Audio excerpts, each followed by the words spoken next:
우리 지난 주간에는 우리 홈카밍 데이 교인 초청 주의를 가지면서 몇몇 가정이 초청받고 또 믿지 않는 가족들도 함께 예배하는 그런 축복을 함께 누렸는데요. 저도 그 초청장을 보내고 몇 주를 좀 신경을 쓰고 이러는 가운데 그래도 몇몇 가정이 함께 하고 또 초청했지만 또 오지 못한 경우도 있겠고 또 아예 들어도 관심 없이 지낸 분들도 막 지내기도 하고 여러 모양으로 지냈을 텐데 어쨌든 지난 주간에 함께하는 축복을 누리고 마치고 이제 식당으로 내려간다고 이랬더니 우리 권사님 중에 제일 언니 되는 권사님이 저게 목사님 내가 몸이 안 좋을 알면서 전화도 한번 안 하고 그래 이야기를 하시길래 제가 꾸중을 들었어요. 그래서 그 말 들을 때 마음이 불편했지만 가만히 생각해 보니까 내가 몇 주 동안 내가 우리 콩카밍 데이 한다고 여기에 신경 쓰다가 내가 전화도 하고 이런 걸 놓치고 참 지냈구나. 그래서 얼마나 미안한지 공식적으로 사과합니다. 예, 꾸중 들을만 해요. 정말 그런 중에 제가 서론이 정리가 됐습니다. 우리가 어떤 문제에 묶이는 인생과 그 문제가 있지만 자유한 인생이 있구나. 그래서 자신의 문제에 매여서 다른 사람의 아픔이나 문제에 관심을 못 두는 아이고 뭐 내 코가 석잔데 내가 누구를 돌아봐. 내가 얼마나 바쁜데 내가 얼마나 힘드는데 다른 일에 관심을 못 두는 그런 참 인생을 살 수 있고 그런데 이 가진 문제를 정말 답을 얻고 자유하게 되면 그때 나와 같이 힘들어하고 아파하고 곤란해 있는 자들을 위로하고 치유하는 자로 쓰임받게 되구나. 그래서 이 흑암 존재는 사단은 계속 자기 문제에 묶여서 다른 걸 못 보게 하고 하나님의 성령은 우리를 자유케 하시는 분이구나. 오늘 여러분 예배하다가 이런 문제로부터 환경으로부터 사랑관계로부터 자유하는 성령 하나님의 기름 부으심 있는 귀한 예배가 될 수 있기를 주 이름으로 축원합니다. 이런 풍랑을 만났으니까 이런 바울이라고 그 같이 풍랑을 만났을 때 전도자라고 어려움을 만났을 때 뭐 그리 신나겠습니까? 그런데 바울은 풍랑을 만났지만 풍랑에 매이지 않는 자유자예요. 그러니까 풍랑 만난 동료들을 어떻게 해요? 위로하고 그들을 다 건져내는 일에 쓰임받게 되잖아요. 여러분 흑암은 내 문제에 계속 묶여 살게 합니다. 근데 우리는 오랫동안 지나면 당연시해요. 나는 이런 문제가 있으니까. 그러나 성령 하나님은 아니야. 네 그 문제로부터 자유하면 또 묶인 자들을 자유케 하시는 그런 축복을 보게 되는데 바울은 모든 사람은 풍랑 쳐다보고 모든 사람들은 파도 쳐다보고 모든 사람은 환경 쳐다보고 환경이 좋으면 살만하고 환경이 어려우니까 다 죽게 생겼네 그러고 있지만 바울은 뭐라 그럽니까? 나는 내게 말씀하신 하나님을 믿노라. 그 환경에 매이지 않는 환경을 다스리시는 그 하나님을 나는 바라본다. 이 신앙 고백이 오늘 본문의 내용입니다. 풍랑에 빠진 자들에게 이 복음의 사람이 이제 오히려 풍랑 만난 것 때문에 이 전도자 바울을 신뢰하고 따르는 모습을 우리 오늘 본문 속에서 보게 됩니다. 선원들의 이 계략을 미리 알고 막기도 하고 모든 사람에게 음식을 먹고 힘을 내도록 만들어서 이제는 다 육지에 상륙하도록. 근데 14일 동안 굶었으니 죽는 마당에 먹는 게 들어오겠습니까? 근데 바울은 놀랍게도요, 하나님께 축복 기도하고 바울이 먼저 먹기 시작하니까 사람들은 그 바울을 보고 따라서 같이 먹고 힘을 내어서 상륙하는 모습을 보게 되는데, 그래서 제가 인터넷을 찾아보니까요, 요게 바울 당시에 타고 다녔던 배가 이런 배입니다. 이 파도 바람을 이렇게 타고 가니까 이걸 보고 범선이라 그러지요. 이 바람이 불어줌으로 가는. 그리고 기껏 힘을 돕는 거는 뭐지요? 이게 뭡니까? 노지요, 노. 노예들이 노를 지어서 가는. 자, 이런 모양의 배니까 여기에 무슨 이 방향지시기가 있겠습니까? 여기에 무슨 엔진이 달렸습니까? 바람이 불고 파도가 치면 여지없이 그냥 고민당하는, 요게 로마 시대에 사용했던 범선이에요. 배예요. 이 배를 타고 전쟁 치러 갈 때 칼을 들고 창을 들고 다른 나라 가기도 하고, 이런 배를 타고 가는 게 바울이 지금 타고 있는 그 배가 이런 모양이에요. 자, 그런데 이 배를 타고, 다음 지도를 보겠습니다. 예, 다음, 네. 좀 확대를 좀 시켜주세요. 자, 이게 그 지중해인데요. 지중해. 출발을 여기서 시리아에서 해가지고 이렇게 돌아가지고 이까지 왔다가 풍랑을 만나가지고 이렇게 고민을 하다가 이 말타라는 이 멜리데라고 하는 이 섬에 이제 착륙을 하는데, 오늘 27절에 보니까 아드리안 해라는 말이지요. 아드리안 말은 이 그리스와 로마 사이에 있는 바다가 아드리안 해예요. 그래서 그 다음 지도를 보십시다. 그 다음 지도요. 예. 예. 이게 이제 한글로 된 건데, 여기서 보십시오. 배를 타고 이렇게 올라갔다가 여러 군데를 대고 이 그레데까지 갔는데, 바울은 우리가 풍랑이 어려우니까 그레데에서 풍랑을 지나고 가자 권면했지만, 백부장은 선장과 선주 말을 듣고 가자 해가지고는 가서는 엄청난 고생을 하고 풍랑을 맞으면서 이렇게 하는데, 여기 아드리안 해가 있다 했죠. 이게 그리스와 로마 사이에 있는 이렇게 바다입니다. 그래서 엄청난 고통을 당하다가 도착했는데, 그 섬이 뭐냐? 멜리데예요. 그러니까 로마에 있는 또 우리나라 제주도 같은 그런 섬에 상륙한 게 오늘 내용의 그 그림의 내용입니다. 참고로 하나 더 지도를 보여드릴게요. 예. 여기 보시면 지금 여러분 사도행전에 나와 있는 그 나라가 지금 이름으로 이렇게 되어 있습니다. 자, 이스라엘 있죠. 그리고 레바논, 시리아, 그리고 지진을 만난 어디입니까? 지금 이번에 지진 만난 튀르키예가 있죠. 소아시아. 그리고 여기가 그리스 아테네고, 그리고 로마가 여기입니다. 그래서 바울이 여기서 출발해가지고 이렇게 지나서 풍랑을 만나갖고 큰 얼음을 걷다가 2주 만에 여기에 로마의 조그마한 섬인 여기에 멜리데에 이제 도착을 하게 되므로, 이제는 28장이 되면 바울이 이제는 이탈리아로, 로마로 들어가는 그런 장면인데, 이게 현재 지도 모습입니다. 그래서 이 세계 지도에 현재 나타나 있는 지중해 주변에 있는, 그래서 이 북아프리카와 그리고 중동, 그리고 소아시아, 그리고 이 그리스, 이 지역을 모두가 누가 지배합니까? 그 당시에 로마가 세계를 지배했어요. 로마가 전 세계를 지배하는 그런 가운데 로마배를 타고 바울이 어디로 갑니까?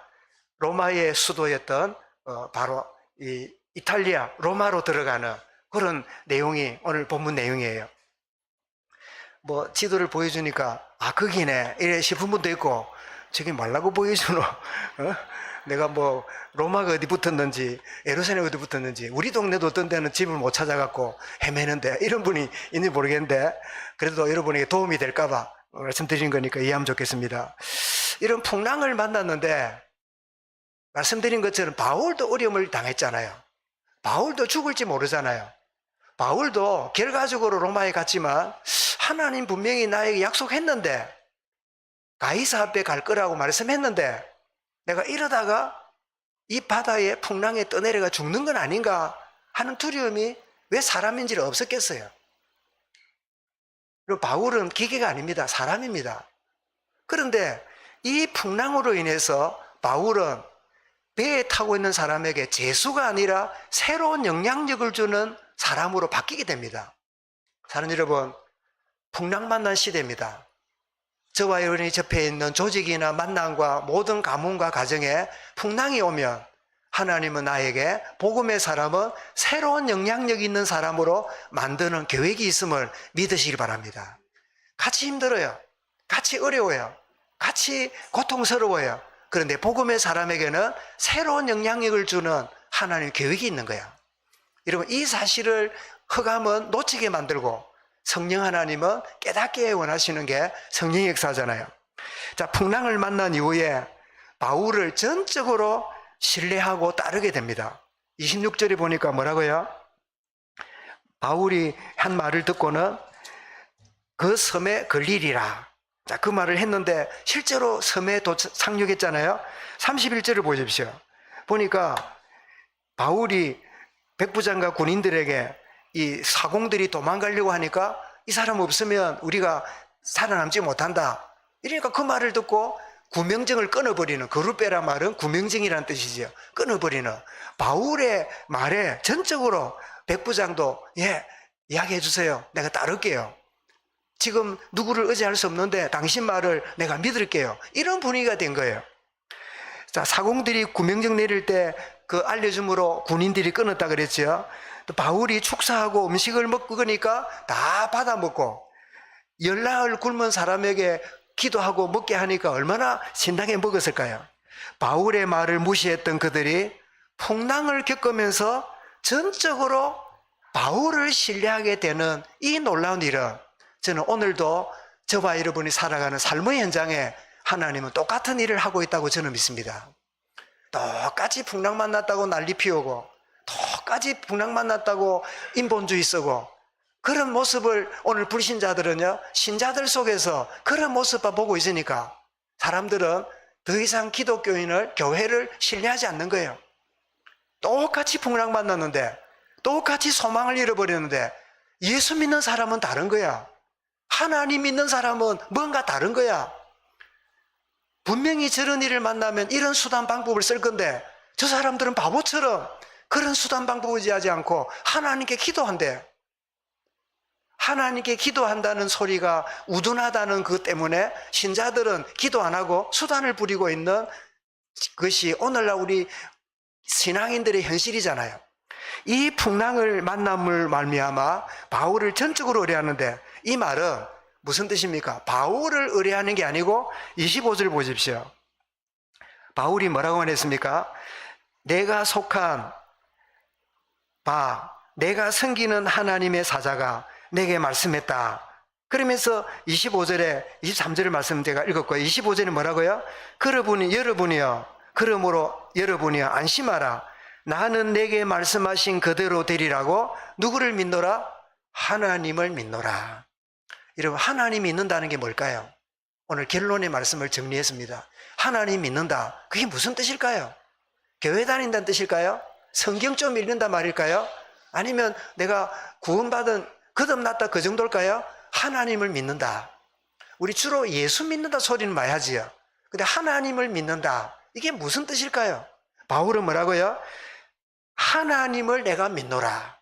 자, 이 바울의 이 하나님을 믿는 바울을 신뢰한다 말은 바울이 믿는 누구를 신뢰하는 거죠? 그 하나님을 신뢰하게 된 거예요. 여러분 때문에, 저와 여러분 때문에 불안하고 미래 없는 자들이 내가 믿는 하나님을, 내 주변에 있는 사람들도 내가 믿는 하나님을, 너 믿는 하나님을 나도 믿고 싶어, 이런 여러분 응답과 역사가 임할 수 있기를 축원합니다. 하나님은 시대마다 그래 해오셨어요. 다만 내가 모를 뿐이야. 내가 두려워하고 내가 염려하고 다른 수단 방법으로 살다 보니까 불신자에게 그게 안 드러나고 있을 뿐이지요. 드디어 약속하신 대로 육지 멜리데 섬에 도착합니다. 28장 1절에 보니까 그 섬 이름을 밝혀놓습니다. 뭐라고 했죠? 우리가 구조된 후에 앉아 그 섬은 멜리데라. 멜리데라고 하는 섬에 도착했다, 그 말이죠. 날이 새므로 육지 해안을 발견합니다. 군인들이 배가 지금 이제 물이 좀 낮아지고 이러니까 제수들이 다 도망갈 것 같으니까 죽이려고 계획을 하니까, 이것을 알았던 백부장이 어떻게 해요? 죽이지 말라고. 제수들 보호하는 것도 있지만 누구를 보호하는 겁니까? 바울을 보호하려고 제수들을 못 죽이도록. 이거 보세요. 분위기가 완전히 달라졌어요. 이 바울은 제수로 배를 탔지만 풍랑 만난 이후로는 단순한 제수가 아니에요. 우리의 모든 그 생명과 미래를 책임지고 있는 서밋이 돼버린 거예요. 그래서 죽이지 말라. 그래서 헤엄을 치거나 널조각, 배의 물건을 의지하고 다 상륙해서 구조되었다. 그게 44절 내용입니다. 여러분, 이것은 그들이 이렇게 했다 저렇게 했다 이전에 하나님이 바울에게 무슨 약속했지요? 하나도 죽지 않고 다 구조되리라 하신 말씀대로 되었다 그 말이에요. 그죠? 말씀하신 대로. 그래서 하나님은 지금도 말씀을 통해 약속하고 있고 그 약속을 이루어 가시는 분입니다. 여러분, 하나님을 믿는다는 게 뭐지요? 하나님의 약속의 말씀을 붙잡는다는 거예요. 내가 하나님을 믿는다 하면서도 전혀 말씀 없이 사는 사람 많아요. 하나님을 의지한다면서 막연하게 신천 명지 있는 불신자처럼 단순한 막연한 하나님, 그 하나님도 내가 만들어 놓은 하나님, 내가 만들어 놓은 틀에 집어넣어 있는 하나님, 그런 하나님을 의지하고 있지, 진짜 인격적인 하나님을 제대로 믿는 자들이 많지 않지요. 지금도 하나님 말씀하시고 그 말씀을 이루어 가시는. 그래서 마태복음 6장 10절이 뭐지요? 주기도문이잖아요. 주기도문 6장 10절, 나라가 임하옵시며, 그 다음에 뭐라고요? 뜻이 하늘에서 이룬 것처럼, 그 다음에 뭐라고요? 땅에서도 이루어지이다. 이게 요한계시록입니다. 그래서 제가 마태복음 사도행전 마무리되고 나면 요즘 가장 문제가 많이 되고 또 믿는 자들도 두려움 내지는 의문이 많은 요한계시록을 이렇게 감당하려고 그래요. 요한계시록은 굉장히 쉬운 책입니다. 쉬운 책인데 왜 요한계시록이 어렵게 되고 두렵게 됐을까요? 이단들이 요한계시록에 나오는 걸 가지고 사람을 위협해요. 이거 모르면 구원 못 받는다고, 이거 모르면 지옥 간다고, 이거 모르면 안 된다고, 14만 4천 인을 받아야 된다고, 여기에 들어와야 된다고, 기존 그 교회는 다 인받지 못한 자고, 여기 들어와야 14만 4천 인 받는다고, 이렇게 협박하는 용어로 요한계시록을 사용했거든. 그래서 가장 쉽고 가장 은혜스럽고, 그리고 그리스도가 이 환난 만나고 어려운 가운데 있는 교회와 성도들을 어떻게 승리하도록, 어떻게 보호하고 어떻게 주관하고 있는가를 보여주는 가장 장엄하고 가장 완벽한 은혜의 말씀인데, 이게 두렵고 불안한 공포에 휩싸이게 만드는 그 유튜브 한 열어보십시오. 별의별 일이 다 나옵니다. 별의별 추측을 다 집어넣어가지고 온갖 소리를 다 합니다. 요한계시록은 쉬운 책이에요. 사실은 기독교 강요를 쓰고 그리고 65권의 성경을 주석을 썼던 칼빈이 요한계시록은 1장부터 3장까지만 쓰고 나머지는 주석을 안 했어요. 그 안 한 이유가 뭔지 물어볼 수는 없지만은 거기에는 아마 본인도 요한계시록이 너무 어려워. 짐승, 요한계시록은 말이 나오고 상징이 많이 나와요. 말은 풀기가 좋은데 상징은 시대마다 너무 달라요. 그래서 로마 시대에 666 이 짐승은 누굴까요? 바로 네로 황제라. 바벨론 시대에는 누굴까요? 느부갓네살 왕이라. 소련 이 공산주의 때는 누굴까요? 공산주의 그 수장이 666이라. 그 시대마다 바뀌니까 이 칼빈이 이렇게 시대마다 다르게 해석되는 이거를 내가 손대서는 안 되겠다. 왜냐? 주석이라는 거는 시대마다 바뀌면 안 되잖아요. 그래서 요한계시록 1장부터 3장까지 쓰고 나머지는 그냥 내버려 뒀어요. 왜? 시대마다 복음으로 그 시대 해석에 나가면 된다고 보고 그랬던 것 같아요. 여러분, 하나님은 분명히 말씀을 주시고 하늘의 뜻이 이룬 것처럼 땅에서도 이루어지이다. 이미 하나님은 풍랑을 일으키시고 이 풍랑 가운데 바울을 통해서 저 섬에 도착되리라고 하나님은 하늘의 뜻을 정해 놓으셨어요. 그대로 이루어지는 것을 바울과 그 주변 사람이 보게 되는 거예요. 여러분, 이 주의 말씀이 이미 하나님이 정해 놓으신 뜻이 내 삶의 현장에 이루어지는 것을 삶의 현장에서 볼 수 있기를 축원합니다. 왜 이런 일이, 왜 원치 않는 일이, 왜 나에게는 이런 굳은 일이가 아니라 하나님의 뜻을 쫓아 이런 것까지도 내게 허락하신 거다. 하나님의 선한 뜻을 위하여 이루어가는 과정에 있는 거다. 여러분, 이 사실이 복음의 사람의 중심에 자리 잡아야 되지요. 그래서 마태복음 24장 23절에도 주님이 말씀했습니다. 천지는 없어질지라도, 이라 물어보겠습니다. 이런 파도가 일어나고 풍랑이 일어나면 온 천지가 안 보이지요. 잔잔한 바다, 날아다니는 물새, 이 수평선, 아무것도 안 보이지요. 천지가 없어진 것처럼 보이지요. 근데 그 다음 뭐라고요? 천지는 없어질지라도 내 말은 없어지지 아니하고 그대로 이루리라. 여러분, 하나님 약속의 말씀을 붙잡으시기 바랍니다. 풍랑 때문에가 아니라 풍랑 때문에 더 붙잡는다. 풍랑 때문에 놓치는 게 아니라 풍랑이 오기 때문에 더 붙잡아야 된다. 이 사실을 아는 거지요. 제가 지난주 말씀할 때 제 마지막에 예를 하나 들었는데 그 예가 뭐였죠? 공군 전투기 조종사가 전투기를 몰고 마하 속도로 달리다 보면요, 이 비행기가 거꾸로 됐는지 바로 됐는지 구름 속에 들어가면 모른다 그랬지요. 나는 바로 했다 싶은데 실제로는 거꾸로 해요. 그러면 그 조종사가 교관들에게 공부 배울 때 뭘 보라고요? 계기판을 보는, 계기판. 계기판을 보면 거꾸로 되어 있다는 걸 알아요. 그런데 구름 속에 들어가고 속도가 워낙 빠르다 보니까 정신이 없다 보면 거꾸로 되어 있다가 잘못해갖고 그때 추락을 한다는 거예요. 뭘 보라고요? 계기판을 봐야 돼요. 또 한 가지 말씀드렸지요. 길 가다가 헷갈리면 뭐 봐야 돼요? 차 타고 차 운전하다가 내비게이션을 봐야 돼요. 그죠? 내비게이션을 보면 나는 이 길이라 생각했는데 이 길이 아니구나. 그러면 돌아서 쫓아가면 반드시 그 길을 알려줘요. 이런 풍랑이 올 때 뭐를 더 봐야 돼요? 말씀을 더 확인해야 돼요. 하나님 약속을 확인해야 돼요. 그런데 여러분, 이렇게 풍랑을 만나고 있는데 저는 말씀을 접하는 중에 똑같은 풍랑인데 의미가 다른 풍랑을 보게 됩니다. 요나가 풍랑을 만납니다. 조금 전에 보았던 지중해에 요나 선지자가 풍랑을 만난 그 바다도 똑같은 지중해였어요. 자, 그런데 요나가 풍랑을 만난 거는 뭐 하다가요? 니느웨를 가라는 말을 불순종하다가 풍랑 만났잖아요. 그죠? 불순종하다 풍랑 만났지요? 요나서 1장 3절 4절에 나오잖아요. 그런데 바울은 순종하면서 갔잖아요. 가이사 앞에 서야 하리라, 로마도 보아야 하리라, 순종하면서 갔는데 뭘 만났어요? 그런데 또 풍랑 만났잖아요.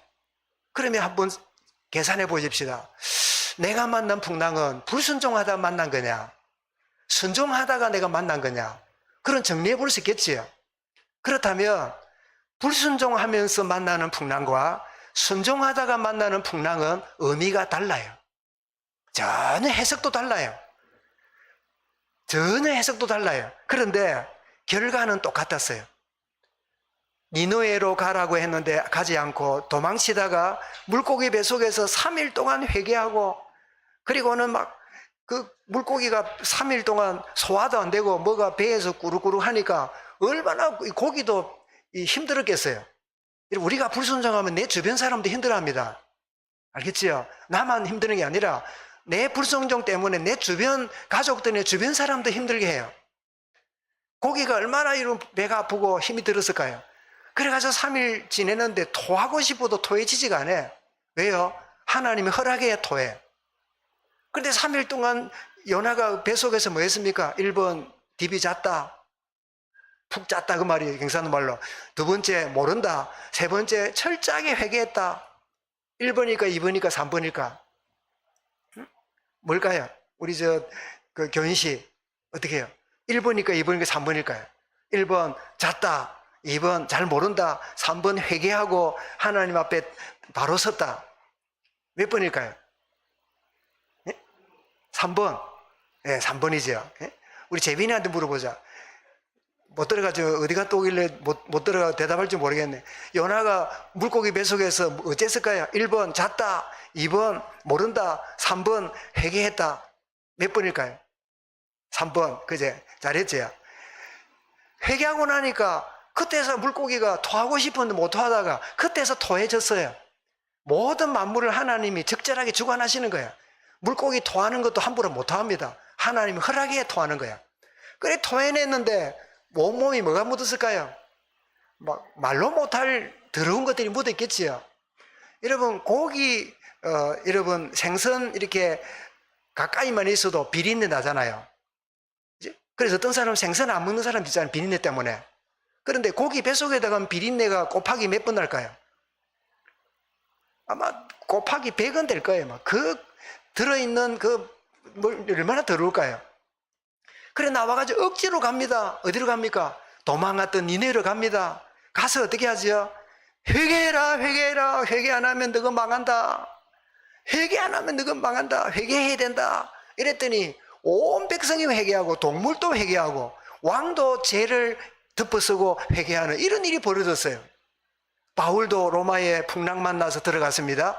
들어갔더니 세계복음화가 바울 당시는 아니지만 바울 죽고 나서 거의 한 300년 후에 바울 순교 이후에 300년 후에 로마가 기독교가로 바뀌는 일이 벌어졌어요. 그러면 여러분 순종해도 풍랑만 나고 불순종해도 풍랑만 나고 불순종해도 세계복음화 하나님 뜻을 이루어졌고 순종해도 이루어졌으면 불순종하고 살아도 되겠네. 그런 결론이 나겠지요. 한번 따라하겠습니다. 생고생한다. 네, 생고생하고 하나님 뜻대로 되든지 순종하면서 누리면서 되든지 그 둘 중 하나라. 여러분 내가 불순종한다고 하나님 뜻이 안 이루어질까요? 이루어집니다. 대신에 뭐예요? 내가 생고생해요. 속에서 노란물 올리면서 그러면서 가야 돼요. 우리 왜 신앙생활 그렇게 합니까? 목사님 신앙생활 힘들어요. 목사님 너무 모르는 소리 막 세상이 얼마나 힘든지 아세요? 예, 저도 뭐 세상 속에 있지 바깥에 있습니까? 다 힘드는 걸 우리가 경험하고 지내지요. 근데 하나님은 대도 안 하는 말씀을 주면서 이 말씀 순종해라 그러실까요? 그럴 리가 없어요. 하나님이 우리에게 주시는 말씀이 순종이 되어지면 힘들어 보이고 어려워 보여도 누림의 시간이 되는데 그래 안 되면요 예수 믿는 게 너무 힘들어. 교회도 맞춰야 되지 불신자도 맞춰야 되지 여기도 맞추고 저기 맞추니까 얼마나 힘들어요. 또 뭐가 같으냐 여러분 딱 순종하지 않는 신자들의 모습은 방에서는 누구 비유를 맞춰야 되죠? 남편이 말해요. 아내의 비유 맞춰야 되고 주방에 가면 누구 비유 맞춰야 돼요? 시어머니 비유 맞춰야 돼요. 그러면 여러분 남편이 아내를 쳐다보니 어머니가 섭섭해하고 어머니 맞추니까 아내가 집 나간다 하고 이런 집구석이 있을까 없을까? 없는 게 아니라 막 쎄 별렸지요. 그치? 그때 여러분 아들이 어떻게 합니까? 아들이 확실해야 돼요. 혹시 거기에 해당되는 분이 있거든 딱 정신 차리고 하세요. 어머니에게 말하세요. 어머니 저를 결혼하기 전까지 이렇게 저를 키워준 세상에 고마운 분은 어머니뿐입니다. 그런데 어머니가 허락해서 만난 이 아내는 내게 소중한 남은 인생을 책임지는 인생입니다.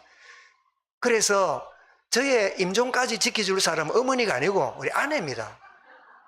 그렇지요? 어머니가 아들아 네 죽을 때까지 내가 그럴 수가 없어요. 대부분은 내 미래를 돌봐줄 사람은 누구예요? 어머니가 아니고 내 아내라.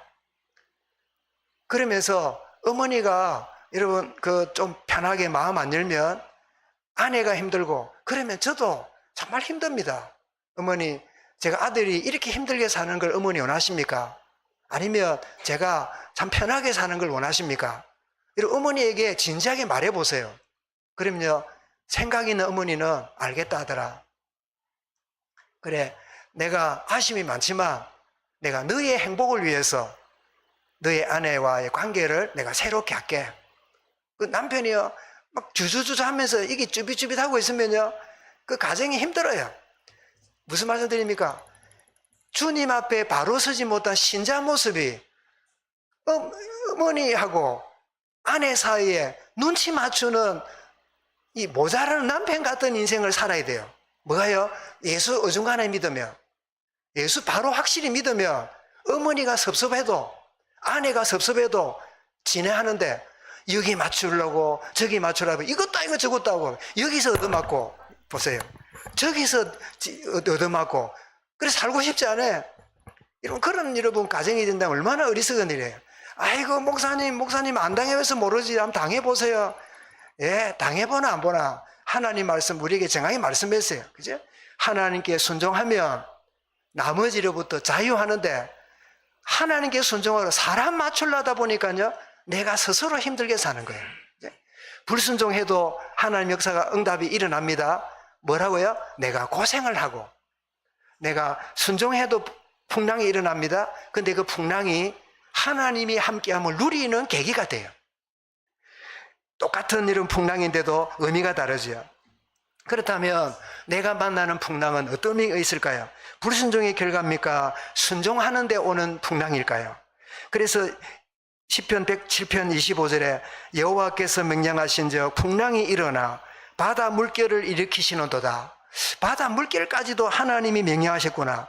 그러니까 29절에 가서 광풍을 고요하게 하사 물결도 잔잔하게 하시는도다. 아, 풍랑이 임하는 것도 잔잔케 하는 것도 하나님의 손길 속에 있구나 하는 걸 알게 되지요. 그럼 여러분, 하나님을 믿는다는 뜻이 뭘까요? 그거는 하나님이 나의 목자고 나의 인도자고 나의 아버지가 되신다는 신뢰의 표현입니다. 아멘. 막연하게 나 하나님 믿어, 하나님을 의지할 거야 하는 막연한 하나님이 아니라 나의 목자고 나의 인도자고 나의 아버지이십니다. 여기에 대한 신뢰가 하나님을 믿는다는 뜻이에요. 여러분, 하나님을 믿으십니까? 나의 목자, 나의 인도자, 나의 아버지십니다. 여러분, 여기에 대한 신뢰의 표현이 하나님을 믿노라, 이 표현이에요. 그렇다면 여러분, 내가 살아도 주를 위하여 죽어도 주를 위하여, 여기에 대한 여러분 두려움이 없는 상태를 말하지요. 그래서 여러분, 이사야 49장 15절에 주님은 이렇게 우리에게 말씀하는데요, 한번 같이 읽어보겠습니다. 이사야 49장 15절에 시작. 여인이 어찌 그 젖먹는 자식을 잊겠으며 자기 태에서 난 아들을 긍휼히 여기지 않겠느냐. 그들은 혹시 잊을지라도 나는 너를 잊지 아니할 것이라. 여러분, 이게 시적 표현이 아니라 사실입니다. 우리는 육신의 관계를 소중하게 여기지요. 그러나 육신의 관계 때문에 상처도 받잖아요. 육신의 관계 때문에 실망도 크게 하잖아요. 그런데 하나님은 뭐라고요? 그들은 혹시 잊을지라도, 그들 때문에 상처받을 일이 있냐? 그러나 나는 너를 잊지 않을 것이라. 하나님이 나의 아버지에 대한 신뢰가 뭐죠? 내가 하나님을 믿노라, 그 뜻이에요. 두 번째입니다. 하나님 믿는다는 뜻이 뭘까요? 신뢰하는 하나님 말씀을 전적으로 받아들입니다. 내 생각이 아니라 하나님 말씀을 내가 의지합니다. 이게 하나님 믿는다는 뜻이에요. 이 말은 먹는다는 뜻입니다. 하나님 말씀을 먹는다. 그래서 여러분, 에스겔 3장 3절에 이렇게 표현되어 있음을 보게 되는데, 읽겠습니다. 내게 이르시되 인자야, 내가 내게 주는 이 두루마리로 내 배에 넣으며 내 창자에 채우라 하시기에 내가 먹으니 그것이 내 입에서 달기가 꿀 같더라. 이 두루마리는 뭐지요? 성경 말씀을, 요즘은 책이지만 옛날에는 양피지에 썼기 때문에 두루마리지요. 먹었더니 내 입에서 달았더라, 꿀 같았더라. 말씀 받을 때 그렇단 말이지요. 그 다음에 15장 16절 한번 보겠습니다. 에스겔 15장 16절, 예, 읽어보겠습니다.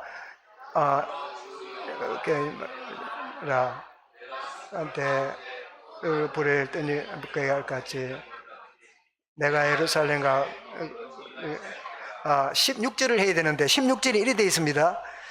만군의 하나님 여호와여, 나는 주의 이름으로 일컬음을 받은 자라.